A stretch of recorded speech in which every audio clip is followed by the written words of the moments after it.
Night லைட்டாக ஃபீவராக இருக்குன்னு tablet முழுங்கிட்டு தூங்கவும் நல்லா தூங்கியாச்சு. காலையில் எந்திரிக்கவே முடியல. செல்வாவும் எப்போ எந்திரிச்சு வண்டிக்கு போனானே தெரியல. எனக்கு மட்டும் காலையில் கொஞ்சம் மாவு இருந்தது. அப்படியே மாவுலாம் கரைச்சி வச்சுட்டு நைட்டு வச்சா சாம்பாரை ஹீட் பண்ணி வச்சேன்.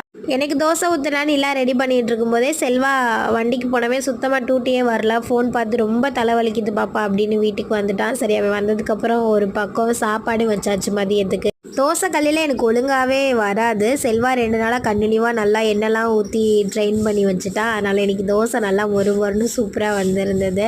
அப்படியே சாப்பாடு ரெடி ஆயிடுச்சு. சாப்பாடை வடிச்சிட்டு காலை சாப்பாடு 2 பேருமே சாப்பிட்டாச்சு. பாப்பா சாப்பிட்டதும் வண்டிக்கு கிளம்புறேன்னு சொன்னால் அதனால் ஒரே ஒரு ஆம்லேட் மட்டும் போட்டு கொடுத்து நைட்டு வச்சா சாம்பார் லைட்டாக ஹீட் பண்ணி பாப்பாவுக்கு சாப்பாடு கட்டி கொடுத்துட்டேன். ரொம்ப நேரத்துக்கு அப்புறம் தான் செல்வாக்கு டூட்டியே வந்தது. பாப்பா அப்படியே கிளம்பிட்டாங்க. அவனை அனுப்பி வச்சுட்டு நமக்கு நேற்று ஈவினிங் துவச்சி போன ட்ரெஸ்ஸு காயவே இல்லைன்னு நைட்டு எடுக்கவே இல்லை. நைட்டு ஃபுல்லாக மழை வந்துருமோன்னு ஒரே எண்ணமாக இருந்தது. காலையில் ஃபஸ்ட்டாக போய் எடுத்தாச்சு.